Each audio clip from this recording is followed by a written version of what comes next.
volta mais uma vez, de novo, again, com podcast Glocal, encurtando distância.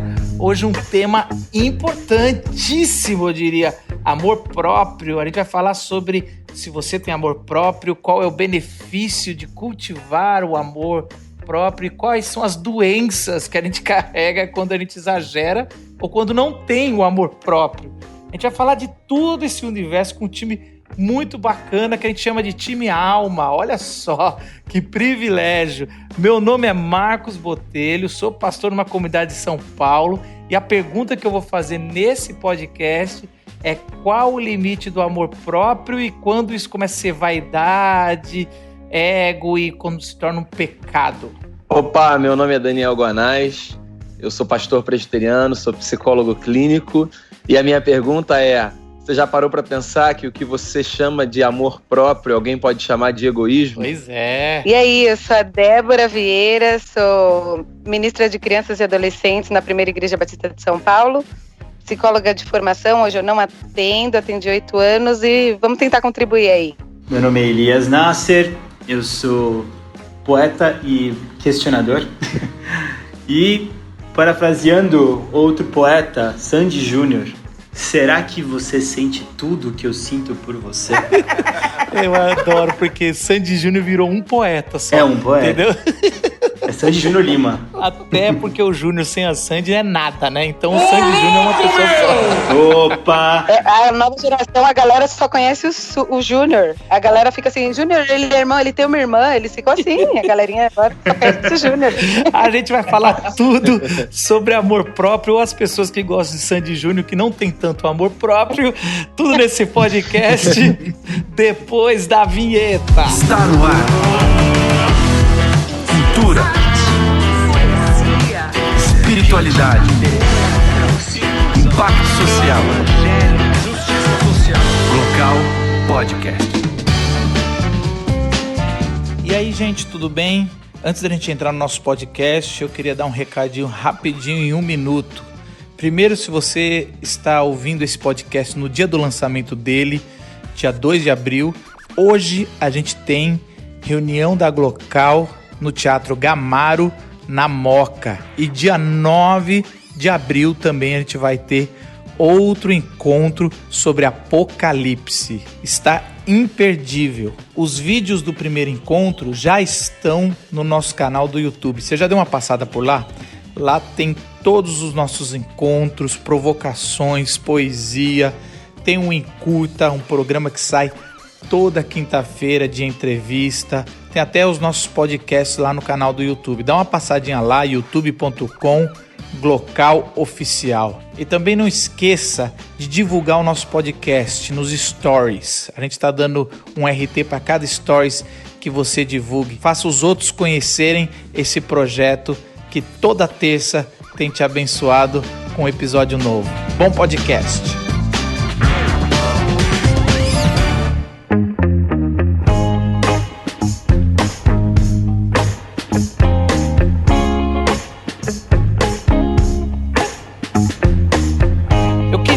Começar esse bate-papo aqui, muito interessante, e eu tô pensando aqui, pode ir, eu e todos os ouvintes estão pensando, esse papo vai para que direção? E eu quero começar construindo com você, Daniel. É importante se amar? Qual que é a importância de se amar, e principalmente nos dias de hoje? Bem, o amor próprio ele é fundamental, né? A partir dele, a gente consegue construir os outros laços e vínculos de amor que a gente tem. Quando a gente nasce, a percepção que a criança tem de si, do mundo é uma só, né? Na cabeça de uma criança, de um bebê, na verdade, quando ele nasce, né? Assim, o mundo é uma extensão de si, então todo o afeto que ele tem está voltado para ele, e essa percepção ela é fundamental para a gente desenvolver toda a nossa percepção de mundo. Mas deixa eu ver se eu entendi, a gente nasce com amor próprio ou não? Não é que a gente nasça com amor próprio, né? O que eu estou dizendo é que quando a gente... a nossa primeira experiência de mundo, ela é uma experiência voltada para si, né? O bebê, ele não tem uma percepção da mãe e do mundo enquanto o outro. Isso é o que a gente vai desenvolvendo. Então, eu falo isso só para salientar que o nosso primeiro olhar, enquanto experiência de vida, é um olhar para dentro. E isso acompanha a gente ao longo de toda a caminhada, é fundamental, né? Esse olhar para dentro de si, ele é fundamental. Não um olhar exclusivamente para dentro de si, mas assim, ele é um olhar balizador fundamental para a construção de todas as relações. Então, assim, Débora, o instinto de sobrevivência está muito relacionado com o amor próprio, talvez nessa infância? Então, é legal até você falar disso. A minha linha na psicologia, ela é análise do comportamento. Na verdade, a gente entende que o ambiente, ele determina o meu comportamento, né? Então, quando eu falo, por exemplo, que nem o Daniel estava falando, né, desse bebê, que ele nasce pronto para absorver esse ambiente. E quando ele tem uma mãe que tem um olhar para ele, vai mostrando, olha que legal isso que você fez, que legal. Ele vai construindo um repertório dentro dele e falou, nossa, que legal, isso aqui eu consegui fazer isso. Ele vai desenvolvendo, digamos, uma autoestima, né, o que a gente chama disso. E aí ele vai conseguindo ter esse repertório de falar assim, eu consigo fazer as coisas, ou eu posso, né? E aí ele vai construindo esse amor próprio. Você tinha falado aí de instinto de sobrevivência. Quando essa pessoa que tem uma estrutura já bem formada, digamos, né? Ela ouviu bastante gente falando, você consegue, tal. Ela vai construindo esse bom repertório dentro dela. Ela, digamos que teria mais chance de brigar, digamos, nessa guerra por sobrevivência. Ela conseguiria ter mais repertório para dizer, ei, eu consigo fazer isso sim, ou não, eu não consigo. E até, Botelho, eu tenho uma pergunta para a banca. A gente está falando da infância bastante. Tem algum tipo de limite ou de até qual idade em que essa construção se dá e a partir daí a pessoa já consegue ir sozinha, vamos dizer, e que se não tiver uma construção legal dessa autoestima, desses limites e tal, esse potencial de brigar por sobrevivência, ela fica uma pessoa com baixa autoestima, baixo amor próprio, tudo mais. Tem alguma idade? Assim? Bom, eu acho que quanto antes isso vai sendo estruturado, né, a pessoa tem mais base. Porque imagina assim, eu tava vindo pra cá, assim, pra gente ir pra essa conversa, e eu tava pensando, né, como que a gente pode conversar isso de um jeito mais simples? Eu fiquei pensando, quando, tipo, a gente vai pra um país estrangeiro, e que a gente não manja mesmo da língua. A gente sabe que naquele lugar tem um jeito certo de falar, sei lá, banheiro. Mas você ainda tem que... O que você vai ter que fazer? Você vai ter que ter o trabalho ali na hora de pensar, meu Deus, como que eu vou me comunicar, como que eu vou me expressar, que eu preciso ir ao banheiro, nanana. Quem é nativo já teve isso há muito tempo atrás e não é uma coisa que tem que se preocupar e pensar. É mais ou menos isso. Eu acho que quando a pessoa cresce, não tem, Elias, uma idade certa, mas a vida vai demandando. Então, se a criança tem 7 anos e ela nunca ouviu em casa que ela consegue fazer tal coisa, vai chegar na escola, ela tinha que ter um repertório lá atrás dentro dela que falava assim, poxa, você consegue, sabe? Só que ela não tem. Aí o que acontece? Aí ela fica querendo ir atrás. Mas isso também pode acontecer no mercado de trabalho, sabe? Quando a pessoa tinha condições, de repente, sei lá, nunca aconteceu numa escola, mas em determinada situação a gente sempre tem algum buraco, né, na nossa história que deixa a gente inseguro, assim, né? Mais ou menos isso. E aí isso pode abalar quem a gente acha que isso pode até definir a gente. Tipo, eu não consegui fazer tal coisa aquela hora. Putz, eu sou muito burro.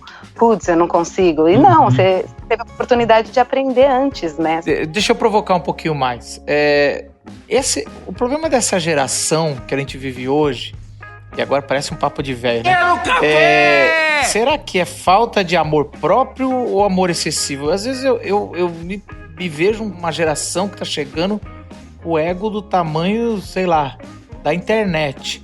E aí, cara, às vezes é esse o problema da geração, uma falta de amor ou o amor certo próprio, assim, sei lá. O que você acha, Guaraná? Eu acho que a gente tem de dar um passo atrás e estabelecer uma definição, o que é algo muito complexo de se fazer, mas assim, uma definição de amor, porque a gente acaba chamando de amor muita coisa que não necessariamente tem a ver com amor, né? Exato. Então, muita coisa é feita, muita coisa é dita, muita coisa é explicada em nome de amor e assim, dependendo da maneira como você compreende essa experiência, né, do amor, você vai olhar e vai dizer assim, mas peraí, isso aí não tem absolutamente nada a ver com amor. Então, do que a gente está falando quando a gente está falando de amor?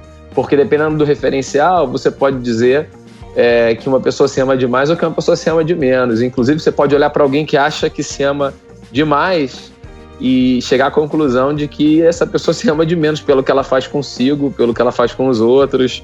Então, acho que a gente tem um fator assim terminológico de definição para resolver antes de dar uma possível resposta para essa pergunta, que é uma pergunta importante, né?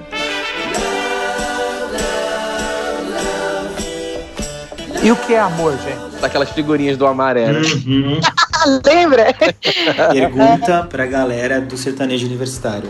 Tem bastante amor na música. Mas assim, eu acho, pegando o gancho do que o Daniel falou e do que o Marcos provocou e da Dé também, esse lance é importante até. Eu não sei nem se tá no momento certo de falar, a gente depois bota na ordem esse assunto. Mas esse lance de você falar, você consegue na infância, depois na adolescência e tal. É engraçado como o limite é tênue entre ser uma pessoa motivada e com autoestima saudável e ser alguém mimada, quiçá, né? Ou alguém que vai ter uma noção bem fantasiosa das possibilidades. Eu imaginei alguém no mercado de trabalho que vira uma pessoa com prepotência, uma pessoa que passa por cima, porque sempre foi dito a ele que ele consegue. Então é interessante só fazer esse adendinho, assim, do que a gente estava falando, de qual é esse limite do amor excessivo e da falta de amor, né? Eu acho que realmente é importante tentar definir até que ponto é amor, até que ponto é fantasia, enfim, autoindulgência e etc. Uma imagem errada de si. Eu vou arriscar aqui, antes do que os técnicos quererem trazer definições psicológicas e estragar tudo, dessecar a vida. Não perda tempo. Mas eu vou falar de uma forma tosca que pensei. Eu penso que um amor próprio, o que a gente está querendo dizer saudável, é se aceitar, saber que por você se aceitar, você não necessariamente não precisa melhorar, não é uma paixão que você tem que ter por você, onde você defende, aceita os erros, fraquezas e defende cegamente. É um amor, e amar não é paixão, né? Amar é você olhar o todo, é você aceitar os defeitos, né? Assim como o do próximo, como o seu mesmo, lutar para que seja melhor, mas eu penso muito nessa aceitação, assim, eu gosto, eu me curto e eu sei que eu preciso melhorar para ser um ser humano melhor. Passa por isso, aceitação, esse amor próprio? Pensando, eu trabalho muito com criança, né? No consultório eu atendia mesmo, e vendo os pais, como a voz deles é determinante, que nem vocês estavam falando, né? O que é esse amor? Às vezes, ser super firme, cara feia e firme até o fim com o filho é o maior ato de amor que um pai faz, né? Não ficar dando tudo que o filho quer naquela hora e tudo mais. Parece clichê, mas assim, é isso, tá totalmente deturpado, né? No ministério, lidando com famílias, a gente vê assim como é difícil de verdade, parece. Os pais, eles estão inseguros, foi tanto dito que a gente tem que dar liberdade para a criança, não sei o quê, que eles realmente não sabem. E de certa forma, hoje os mais velhos, eu vejo que eles também se sentem meio que perdendo espaço para a nova geração. Será que na minha época eu fui super educado e fui rígido? O que eu sofri, não quero que meu filho sofra. E aí não sabe ter uma voz equilibrada de amor, né? Então, eu acho que a voz desse outro, quando é equilibrada, aí eu consigo ter esse equilíbrio que você fala, Marcos, de eu olhar, construir um pensamento, né, um sentimento de amor por mim, racional e ao mesmo tempo com muita emoção saudável, né? Mas eu acho que a voz do outro é totalmente fundamental nesse processo. Eu achei legal que tá cada um pouco respondendo ou falando que é amor próprio para si próprio, e eu tô achando interessante ouvir. Daniel, manda a tua. Eu diria assim que o amor próprio, eu conceituaria assim, né? O amor próprio como essa percepção que o indivíduo tem de que ele é um possível recipiente do afeto, né? Porque assim, a gente sempre destina o nosso afeto ou para dentro ou para fora, e na verdade essa destinação ela não é excludente uma da outra, né? A gente constrói A Débora estava falando disso, do olhar do outro, do lugar do outro na validação da nossa experiência. A gente sempre constrói a nossa identidade, a nossa percepção do mundo a partir desse movimento, que é de lançar para fora afeto e de lançar para dentro. Então, assim, o mundo e o outro são objeto do meu afeto e eu também sou. Eu acho que o amor próprio tem a ver com essa percepção de que eu também devo ser objeto do meu afeto, que passa tanto pelo cultivo de sentimentos que se dirigem a mim e também pela prática de comportamentos que são capazes de expressar esse sentimento. Porque a gente tem um negócio assim curioso, a gente tem uma definição popular de amor que é bastante sentimental, né? Mas o amor é uma virtude essencialmente comportamental também, né? Então tem a ver não apenas com o que eu sinto em relação a, quer seja eu mesmo ou o outro, o mundo, mas também com o que eu faço em relação a, seja eu mesmo ou o outro, o mundo, enfim. É interessante, por exemplo, a gente está conversando muito sobre esse amor próprio, se eu estou entendendo essa aceitação, mas tem uma tese do Tim Keller, no seu livro Ego Transformado, que eu acho que eu queria trazer aqui para a discussão nossa aqui, que ele fala que ao longo da história humana, o problema do ser humano foi ter um ego muito elevado, que a gente pode confundir com um amor próprio muito elevado, né? E ele falava que o tempo todo os textos antigos e a Bíblia combate esse ego inflado, né? Esse ego cheio. E sempre foi o mal, ou onde o mal operava da humanidade. As pessoas passavam por cima porque se achavam melhor que a outra, matavam porque se achavam escolhidos, melhor que o outro, e faziam todo tipo de mal, desde cobiçar a mulher do próximo porque se achava mais merecedor, e matava, roubava tudo os mandamentos ali. E aí ele fala que nesses últimos 2 séculos houve uma inversão que começou de leitura da sociedade, do mal da sociedade, que é baseado no ego, onde as pessoas têm uma baixa autoestima, né? Onde não tem amor próprio, as pessoas não se amam. E aí começou a vir muitas literaturas, muitos filmes, muita autoajuda, a própria psicologia e outras guias, né, veio para ajudar o ser humano. E aí ele coloca, essa é a tese, que o que estão colocando para ajudar estão matando mais ainda, porque se o diagnóstico está errado, que o mal do ser humano é uma autoestima muito elevada, e você vai jogando autoajuda muito mais, você tá dando um tiro na cabeça ou no pé. Tem que mudar isso daí, tá ok? O que vocês pensam sobre essa tese? Você, Guanais, que gosta do Tim Keller, não sei se você já deve ter lido esse livreto. Eu já li, eu gosto pra caramba do Tim Keller, e eu volto pra questão assim do referencial, né? O Tim Keller é um pastor, né? Um pensador protestante, então ele tem uma referência quando ele pensa em amor e quando ele fala de amor, com a qual eu concordo, por sinal, né? Você começou falando do Keller, mas assim, vamos para onde o Keller se baseia, né? Assim, a Bíblia Sagrada, ela trabalha o amor de uma forma muito diferente da concepção contemporânea, popular, secular, vou chamar assim, de amor, que é de um amor extremamente sacrificial, né? É um amor que não se expande livremente, como a concepção do amor contemporâneo é como assim, quase como um líquido que se espalha sem poder ser contido por absolutamente nada, porque o amor tem a ver com essa experiência livre de ir para onde quiser, da forma que quiser, enfim, e a Bíblia desenha o amor como uma realidade que se expande, mas que se retrai também, né? Há um elemento de abnegação, de sacrifício, de renúncia em favor de.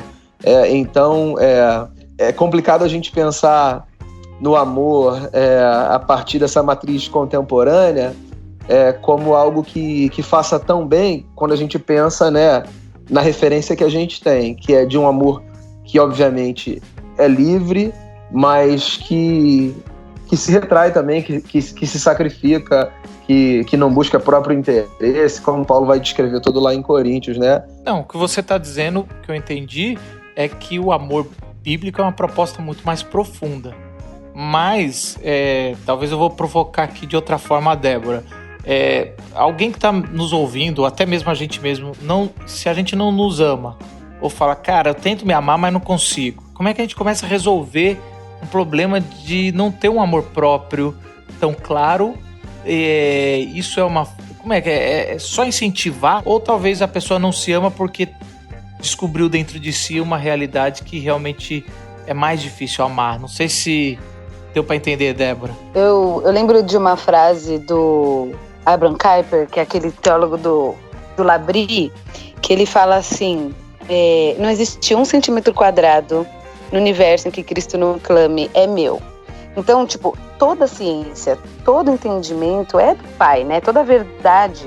E eu vejo, por exemplo, mesmo que um psicólogo não cristão tenha ali um paciente que tá com essa crise. Eu quero me amar, tal. E aí o que você tava falando, né, do Tim Keller, pro Tim Keller, pra Bíblia, pra teologia, na verdade, o nosso problema é ter um ego elevado. Então vamos supor que essa pessoa então tá indo nesse cara que não é cristão, nesse psicólogo, com o seu ego elevado, e ele chegaria ali, e aí ele tá ouvindo desse profissional que fala pra ele, eu te entendo, poxa, na verdade você é uma vítima e você precisa tentar... Seria essa questão que o Tim Keller fala, né? Mas que eu acho que, de fato, se não há uma troca verdadeira, porque qual que é a proposta de uma boa terapia? É você encontrar ali, na sua frente, um outro ser humano, de coração inteiro dentro dele, que te ouve, que te considera e que vai falando pra você coisas que foram difíceis às vezes de você resolver lá atrás na sua história. Então o que tá acontecendo? Tá acontecendo ali uma relação de sinceridade, de amor, de tipo, quando isso rola de verdade, né? Que não é sempre, não sei quem já passou aí por terapia, não é muito lindo quando isso acontece de verdade. Você encontrar um profissional muito, muito legal. E isso é muito rico. E o que está acontecendo? Então aí eu vejo a verdade de uma relação curadora acontecendo. Mas, de novo, eu insisto, eu não acho que o amor, ele precisa do outro para se tornar amor, sabe? Não tem como ser... Porque ele não vem da gente. É como se a gente não... O homem, por si só, a Bíblia fala assim, a gente está separado, o pecado separou a gente de Deus. Agora, quando vem uma outra pessoa com uma experiência de entrega, de dar sem querer receber em troca, isso é mágico, isso é curador, assim, a gente, o bebezinho, ele vai recebendo isso sem saber, e a gente também, ao longo da vida, e isso transforma as nossas vidas, né? Mas, realmente, eu acho que, assim, o amor não é algo simples. Quando a gente fala, por exemplo, eu não ligo nem... Eu me amo, né? No caso, né? Eu tenho muito amor próprio, dane-se o que os outros pensam. Não importa o que vão pensar de mim. Ao contrário, eu acho que se eu tenho muito amor próprio, é porque eu sei de pessoas que eu ouço de verdade. Eu tenho pessoas que eu posso ouvir.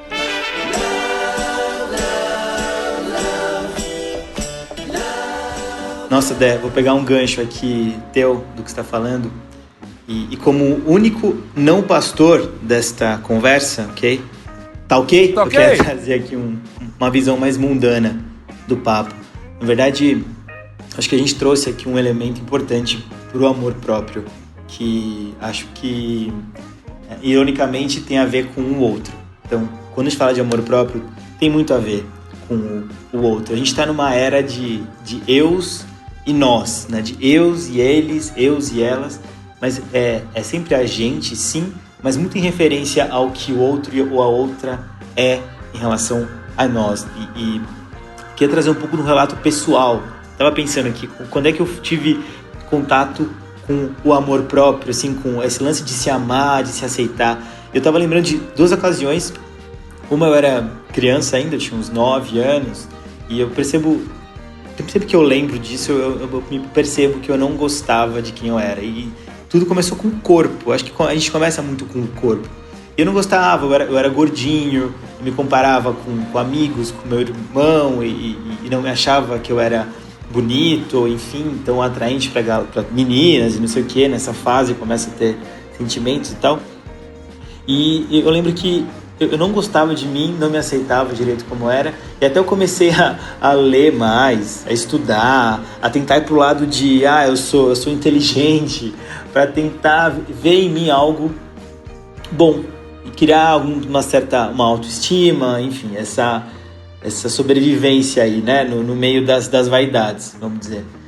E eu lembro que também eu era muito bonzinho, obediente, eu era o filho mais velho, então eu queria, além de ter essa questão com o corpo, eu tinha essa questão de querer ser aceito. Então eu era um cara muito legalzinho, muito simpático sempre, risonho e tal, tentando me fazer afável, dizer as pessoas me aceitarem. Esse era o Elias, gente, a coisinha mais fofa do universo, assim, nossa, só que era todo verdinho, fofinho, educadinho. É ótimo quando vem alguém da infância e faz um bullying aqui para milhares de pessoas. E percebam o verbo, ele era essa coisa fofa, né? Mas enfim, a gente... Vamos falar disso mais pra frente. Mas, sim, eu acho que... Eu lembro que eu comecei a ter essa questão primeiro com o corpo e depois em relação ao social, a ser aceito socialmente. E aí eu percebi que a minha primeira atitude de me valorizar, de me amar, foi quando eu comecei a dizer não na vida. E acho que esse elemento, essa fase ou essa decisão de você dizer alguns nãos na vida é muito importante. Eu sei que eu tô falando aqui como homem e tudo mais, e existem nãos muito mais importantes e muito mais profundos, essenciais por aí. Mas eu lembro que eu comecei a dizer nãos para pequenas coisas, e não de virar uma pessoa, enfim, rebelde, ou, enfim, mas de começar a delimitar alguns limites. E isso eu comecei, foi aí que eu comecei a delimitar quem eu era e quem os outros eram. Então eu percebi que os outros e outras entraram aí pela primeira vez. E a segunda fase, que eu lembro de lidar com isso, de se amar, de se entender, de se aceitar, foi com a poesia. Comecei a escrever por volta de 17, 18 anos, e eu lembro que foi libertador para mim encontrar um caminho literário, que era a poesia, em que eu não precisava ter uma cadência narrativa, uma coerência explícita no texto. Eu sempre escrevia muita dissertação e redação na escola e tal, e comecei a ver que a poesia eu tinha essa liberdade de às vezes não dar um final, de mudar o rumo do nada bruscamente. Primeiro, eu acho muito interessante quando a Débora traz, e concordo plenamente com esse mito de que o amor próprio ele pode surgir no individualismo, ou tipo aquela música, não importa que vão pensar de mim, eu quero é Deus, como se Glória a Deus. Glória a Deus. Esse amor, tanto com Deus quanto para si mesmo, ele pudesse acontecer independente do que os outros, né? Que isso é muito pregado, né? Se ame, mas não importa o que os outros vão dizer. Isso eu pelo menos acredito que é uma mentira. Nós construímos a nossa imagem e o nosso amor em cima do próximo. Não tem como você isolar isso. E eu acho que isso é importante de trazer. E quando você coloca, pelo menos eu acredito que você colocou isso do não, depois a gente pode falar da arte como um resgate do amor próprio, mas do não, eu acredito muito que às vezes quando a gente não sabe dizer não, isso revela muita coisa sobre nós, né? Uma das coisas é a nossa falta de foco, porque geralmente a gente não sabe dizer não àquelas pessoas que não sabem para que disse sim, né? Então, assim, quando você sabe para que você disse sim na vida, você começa a ter coragem de dizer alguns nãos. Aquela pessoa que aceita tudo, qualquer proposta, entra nas furadas. Tipo o Daniel gravando esse podcast, né? É o cara que ainda não sabe para que disse sim. Faz sentido, Daniel? Não, faz sentido, cara. O amor, ele é uma experiência que necessariamente nasce na relação, né? Então, assim, a gente precisa da interação para que o amor seja construído. E aí o que acontece é que nas muitas interações que eu tenho, repetidas, misturadas, confusas ou claras, eu vou aprendendo a me aproximar e a me distanciar a partir do que eu ouço do outro, do que eu percebo, né, na minha experiência, na minha troca do mundo. Então, assim, é impossível que a gente tenha uma experiência de amor que não passe em algum momento na interface que a gente faz com o mundo, com a vida, com as pessoas. E aí os muitos nãos que aparecem como uma forma de distanciamento, de diferenciação, né? Então a gente mergulha no outro em alguma medida nas nossas relações e a gente se afasta também. E isso tem a ver com amor próprio, né? Porque quando eu me afasto, eu dou voz aos meus limites, às minhas percepções, eu me mostro diferente. Então, assim, não tem como eu ter amor próprio sem que eu encontre amor e construa amor no meu contato, nas minhas experiências e nas minhas relações.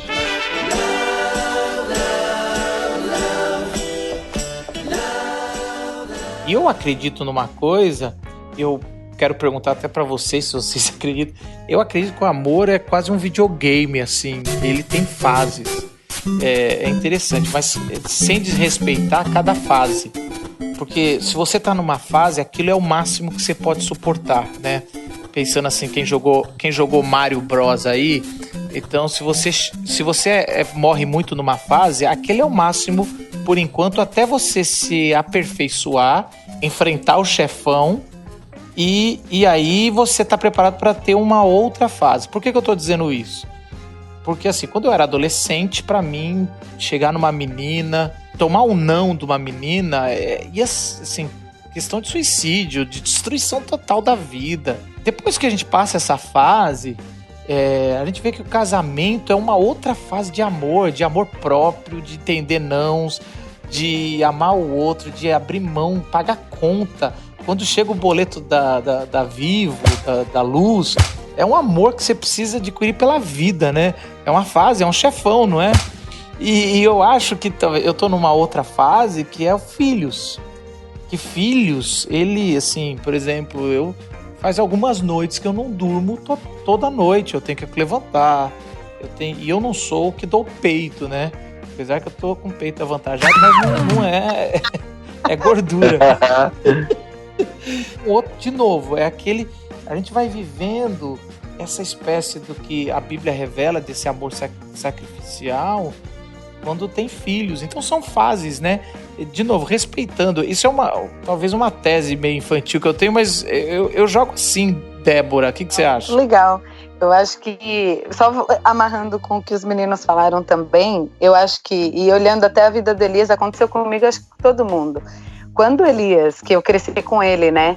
Eu lembro muito dessa fase dele. Falei agora, meu filho, já era. Não, dele começar a dizer não, e pra mim mesmo, a gente sempre foi próximo e foi, meu Deus, quem é o Elias, sabe? Mas, ao mesmo tempo, a gente vai entendendo e vendo assim, com certeza, o Elias não aprendeu a dizer não sozinho, tinha uma voz de uma mãe, provavelmente, que tava lá, não, Elias, você gosta disso, você é bom nisso, nossa, você escreve bem, entende? Tipo, de novo eu volto a esse discurso, eu acho que a gente vai aprendendo as fases aí, né, que o Marcos estava falando, tão sábio, né, a simplicidade da vida é sábia, sempre. Né? E eu acho que é isso. Se a gente está esperto para entender o que é o amor, né? No caso, a gente vai saber em que fase a gente está agora. A gente só precisa ouvir quem são as vozes que, sei lá, Deus está permitindo, que estão perto da gente. Porque às vezes a pessoa acha que não se ama, que não tem ninguém que está perto, que pode estar apoiando, e tem alguém que está dando uma voz aí e que você pode prestar atenção nisso. E quem sabe por ali é um caminho de você perceber o seu amor próprio, sabe? Eu acho que isso é o que o Marcos estava falando. Do namoro na adolescência era de um jeito, era uma fase. No casamento você descobriu uma outra fase, numa outra relação, agora com o filho. E é muito lindo, são pessoas que Deus coloca e vamos percebendo assim que a gente está sendo construído. Isso é incrível. Isso é sensacional. Porque através do outro a gente se constrói. É muito lindo.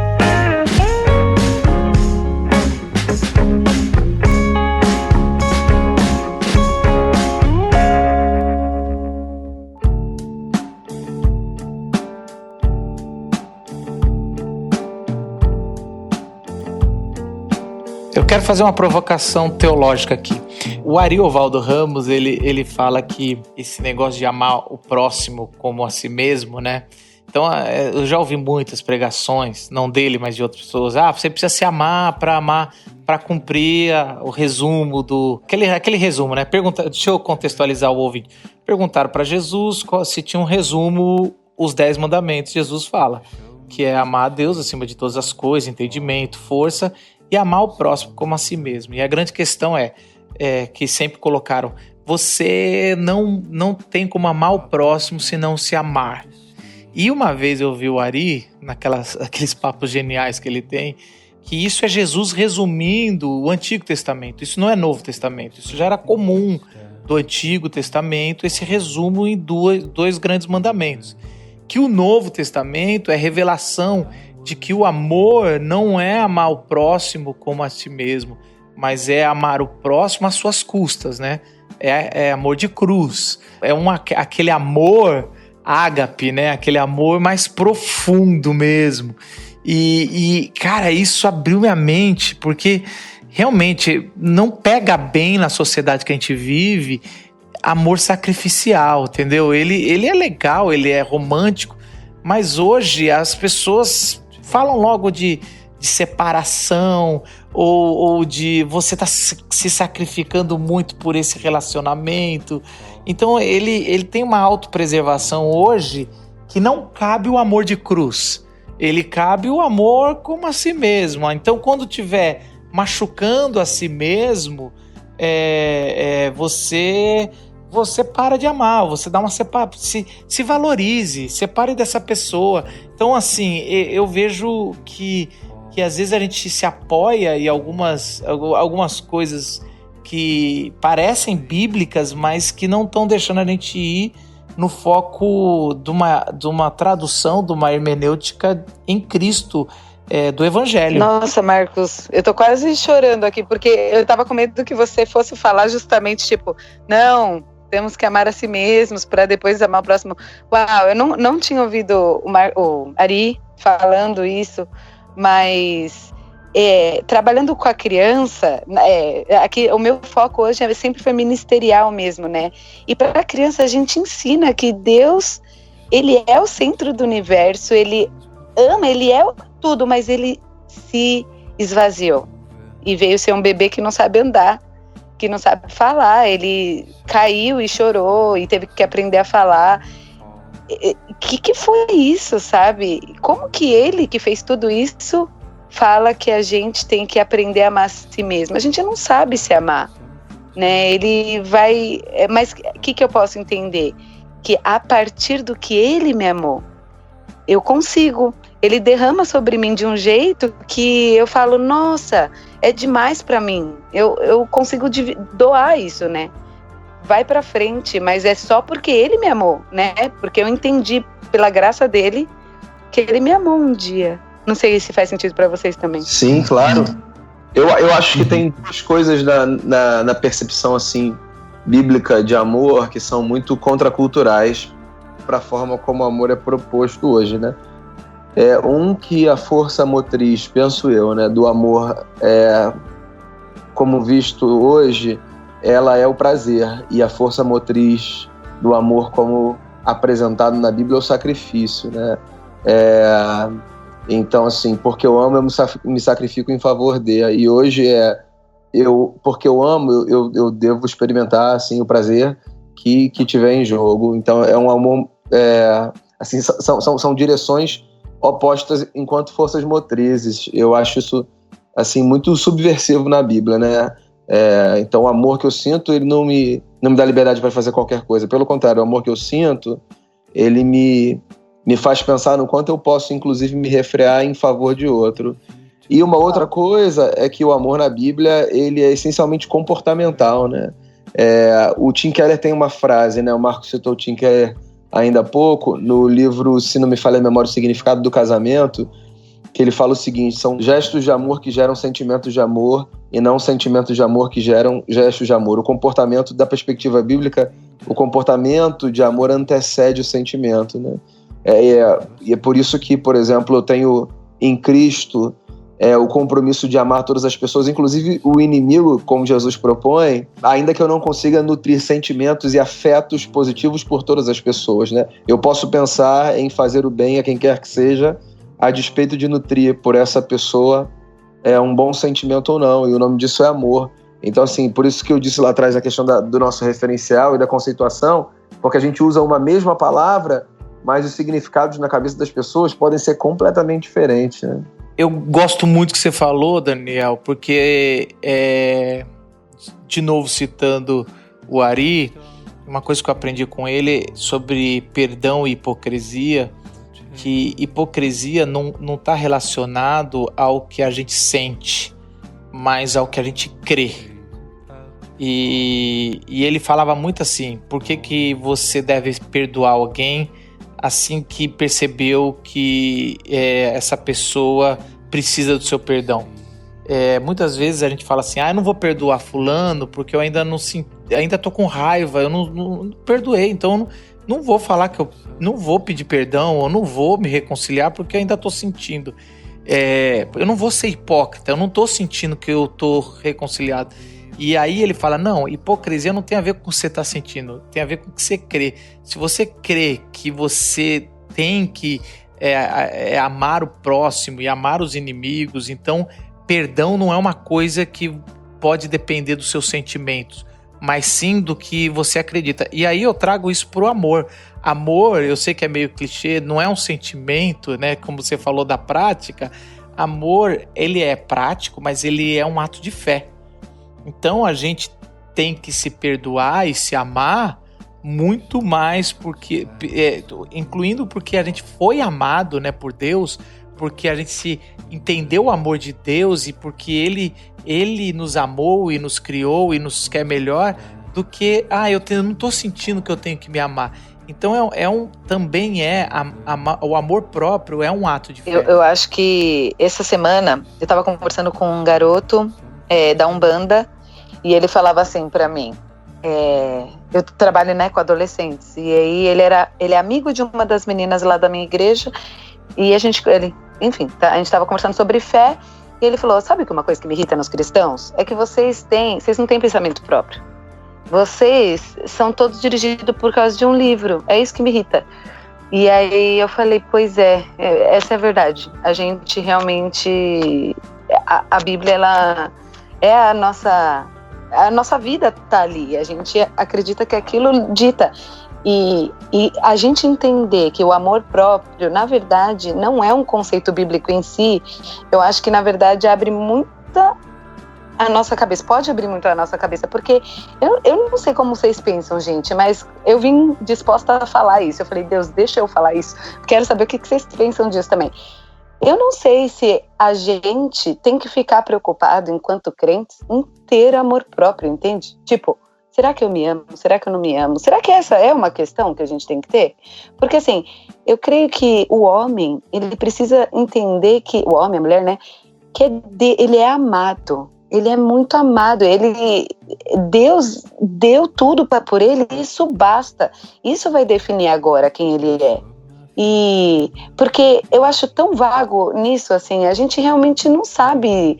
Às vezes a gente acha que se ama, e é como o Elias falou no começo, tipo, o cara que foi super mimado sai um escroto na empresa porque ele acha que ele é bom naquilo e pronto, porque ele sempre ouviu que ele é bom e dá o direito dele fazer o que quer em cima de qualquer um. E será que isso ele foi amado? Não foi. Então eu queria saber o que vocês pensam. Essa é a minha polêmica. Será que é uma questão pra gente realmente ser amado, ou ter um ouvido que saiba ouvir? Tipo, eu te amo. Quando você falou, Débora, veio duas coisas na cabeça. Primeiro, gostaria muito que o seu amigo tivesse certo, que a base dos cristãos fosse a Bíblia, mas eu acho que isso ainda é poucos cristãos, né? Assim, eu gostaria muito que a base fosse, né? Que ele tivesse certo, que isso fosse o que irritasse ele, mas eu sinto que algo ele não fez uma boa análise, e sinto que pode ser pior do que isso, porque se ele tiver certo a gente tá muito bem, né? Mas uma segunda coisa que eu penso, que daí é o que você falou e que eu vejo mesmo, é que na tentativa dos próprios cristãos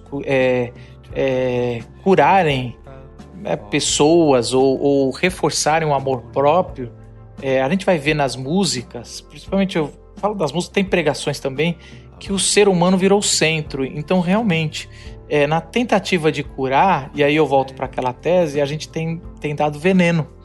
Porque vejo as músicas de louvor coletivo, onde tudo é Deus para mim mesmo, ele larga tudo para me amar, ele sabe assim, eu sou o amor dele, ele é meu, e aí a gente esqueceu o nós. Então, assim, eu entendo o que você está falando, que a gente deveria parar de botar tanto foco nesse tentar curar do amor próprio, porque o amor próprio se cura no próximo, e não em reforçar e ficar repetindo que Deus nos ama, eu sou amado por Deus, esse mantra que não cura, mas cria mais doentes. Então, assim, eu não sei se eu tô piorando aqui a sua fala, mas eu concordo sim, se é que eu entendi o que você falou. Só para, antes do Elias falar, só para a questão do amigo da Bíblia, eu acho que ali, Marcos, ele estava querendo dizer, porque a gente estava muito no debate das coisas de entidades, e aí entra um outro assunto, assim, e eu respondia tudo com versículo, sabe? E aí eu não falava, tipo, eu penso isso, eu falo, não, é que a Bíblia fala isso, é que a Bíblia, aí que ele falou, tipo, vocês pensam muito, tipo, de acordo com o que a Bíblia fala, não sei o quê. Essa é a Débora, ela vai responder tudo com base na Bíblia. Eu acho que ela até já deu um spoiler de algum filme da Marvel falando da Bíblia pra mim. Vou fazer um caminho um pouquinho diferente da Débora e do Marcos. Porque assim, eu acho que a pergunta de se a gente se ama, eu acho que ela é uma pergunta fundamental. Eu acho que o próprio fato da gente ter tanta música centrada no homem, e tanta pregação e etc., isso por si só acho que é uma autoevidência, uma denúncia de uma falta de amor próprio, de uma carência, né? Então a gente tenta responder isso a partir de uma teologia que é construída e etc., né? Então, por mais que eu ache que esse caminho não seja o caminho correto, né, de viver uma espiritualidade centrada em si, etc., a denúncia está posta sobre a mesa, que os indivíduos são carentes, né? E por que eles são carentes? Essa é uma pergunta que a gente precisa responder. Então, assim, existe uma carência de amor próprio. Quando Jesus cita, né, o Shema Israel, como o Marcos falou, e responde o dilema do amor e tal, ele pressupõe um amor próprio como uma baliza para o amor do próximo. Então, assim, eu entendo que na visão de Jesus o amor próprio ele é fundamental, inclusive, para poder regular o meu amor em relação ao outro. A questão é que eu acho que essa rearrumação interna, né, num mundo de pessoas tão carentes, ela tem sido feita de maneira equivocada, porque aí a gente tem tentado reconstruir os nossos afetos a partir de uma ordem que penso seja equivocada, que é a partir só de um amor para mim, voltado para mim, eu me fecho em mim, já que eu sou tão carente, Deus olha para mim, deixa eu deixar o meu próximo de lado e ficar olhando aqui só para mim. E eu acho que a Bíblia propõe um caminho diferente, né? Que é assim, a nossa vida ela é acertada com Deus, ela é acertada com Deus na nossa experiência com o próximo, e isso faz com que a gente consiga nutrir um amor próprio. Então eu acho que assim, o equívoco não está nem na pergunta né, de será que eu me amo, nem no fato de que olhar para mim mesmo seja um problema, mas eu acho que assim, há um caminho equivocado, né, de como se olhar só para dentro de mim fosse o primeiro passo a ser dado, né? Entendem meu ponto?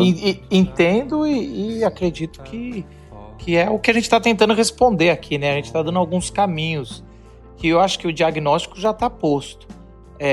Eu acho que o povo religioso é um povo carente e até mendigo de falem para mim que eu sou aceito, e às vezes eu penso que a religião tem reforçado isso, porque alguém carente, alguém que fica mendigando o amor dos outros para tentar se amar, ele é mais controlável, ele é mais manipulável, e tudo mais, né? E aí fica uma crítica, lógico, assim, jogada da religião que tem... talvez eu estou sendo muito crítico. Lógico, a religião tem seu lado bom, tem seu lado de controle social, de autoestima, o que os neopentecostais fazem, principalmente com o público mais pobre, tem algo interessante, sim, mas vale a pena a gente conversar aqui de várias formas. Eu vou tentar colocar meu ponto aqui, mas antes eu queria só fazer uma pergunta para cada um de vocês. Queria que vocês respondessem só com um sim ou não, ou com uma frase só. Marcos, Débora e Daniel, vocês se amam? Sim, até demais. A resposta mais honesta do podcast até agora. Eu tô aprendendo. Eu me amo. Acho fundamental. Ah, legal. Eu diria que eu me amo também. E tô aprendendo a fazer isso da maneira mais equilibrada.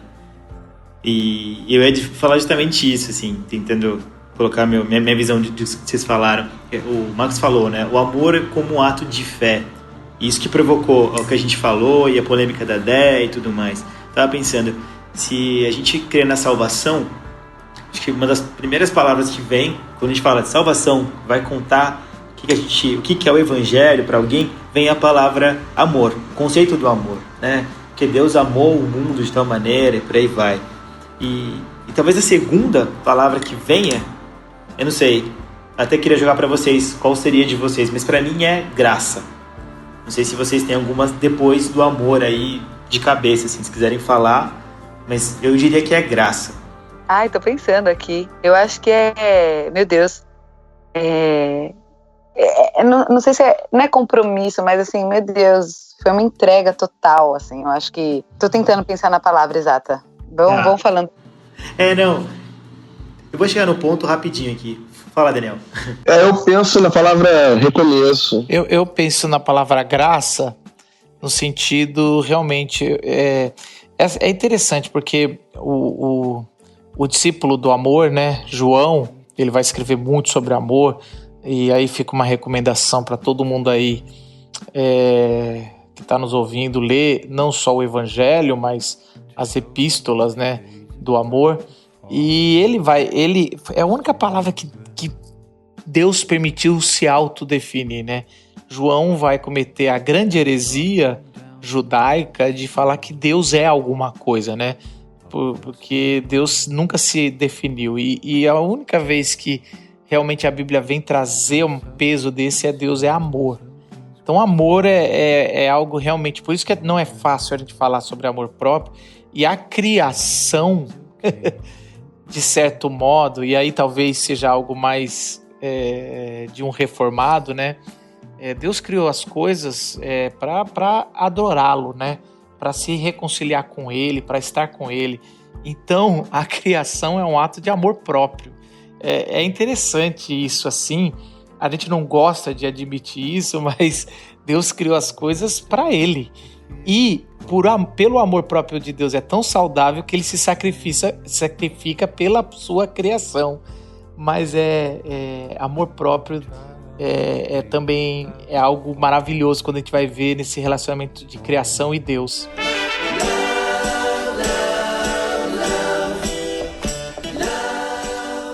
Eu acho que a ideia do amor, da salvação, que vem do amor e que gera, que é feita por meio da graça, vamos dizer assim, e do amor também, a graça ela é a anti-vaidade, porque ela é justamente aquilo que diz: a gente é um favor imerecido e você não fez nada para conseguir aquilo.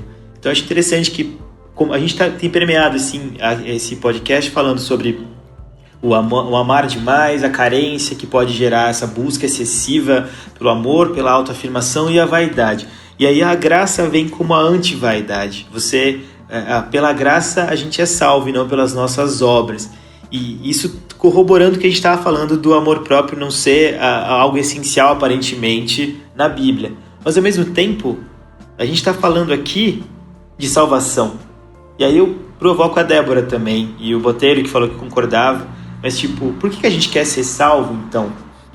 Se não é essencial esse amor próprio, por que não simplesmente viver? Eu acho que ele é essencial, e aí eu vou emendar essa sua pergunta com uma outra aqui, que eu acho que é interessante. Por exemplo, Paulo, no capítulo 7 de Romanos, ele começa a olhar para ele mesmo, que o bem que ele quer fazer ele não faz, o mal ele faz, ele começa a entrar numa bad, né?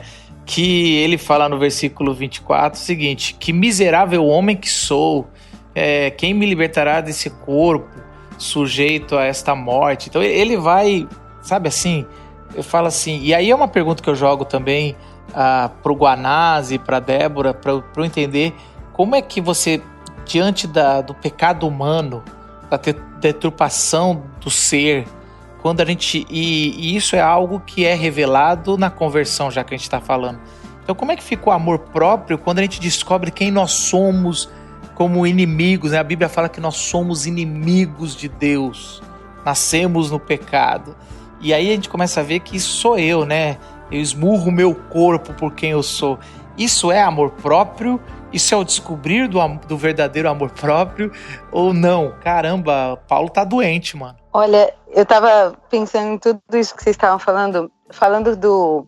Como o Daniel também refutou a questão de amor próprio, eu acho que vocês estavam falando da carência do homem, né? O Marcos falou da religião, do quanto a gente fica pedindo eu preciso ser amado, e realmente o Daniel falou, é uma carta que tá na mesa. O Marcos falou também, né? O diagnóstico tá dado.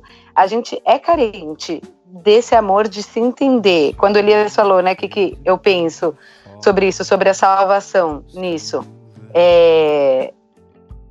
eu sou desesperada de amor. Eu tenho que reconhecer isso, e é difícil quando a gente não reconhece o quanto. O meu ponto é assim, que o amor próprio é uma necessidade minha, é uma carência minha, ok, só que quanto mais o Evangelho diz para mim que eu sou amada, que eu ouço essa voz e eu vejo um Deus que faz tudo para sua glória, que faz aquilo por amor do meu próprio nome, eu amo você por causa, eu te restauro por amor do meu nome, ele fala, né? Quando ele faz isso, eu vejo, uau, que Deus é esse?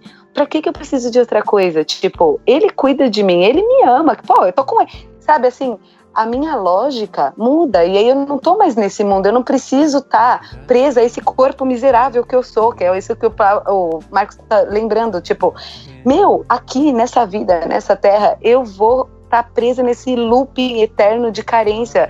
Passa tempo, uma hora eu tô bem, outra hora eu tô mal, sim, eu vou ter que viver com isso. Mas quando o meu espírito é lembrado que existe um Deus lá em cima que me chama para uma outra realidade, o reino já chegou, ele fala, Débora, para com essa loucura aí, eu te amo, vive pra mim, você tá comigo, sabe assim?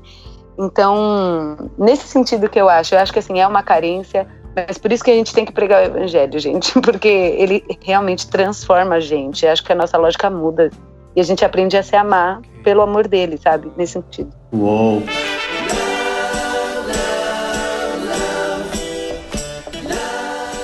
Eu queria trazer uma complementação aqui, né, concordando com o que vocês estão falando sobre o Evangelho como sendo assim, esse poder que ressignifica a nossa experiência de amor, né?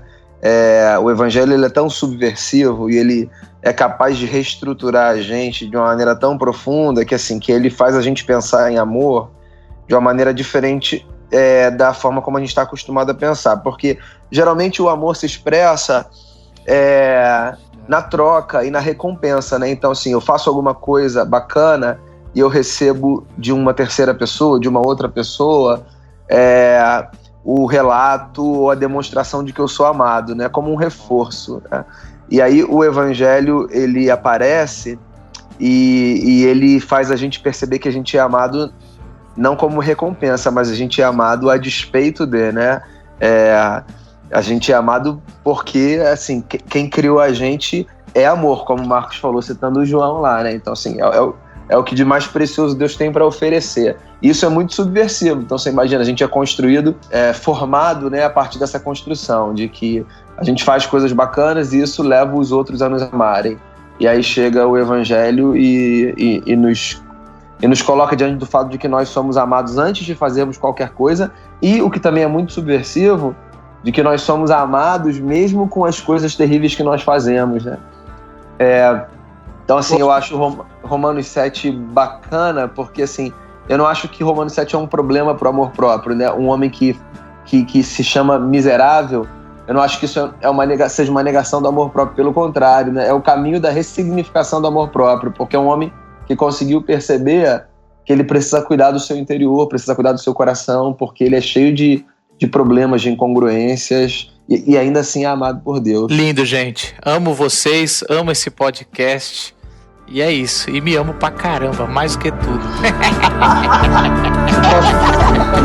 É muito amor.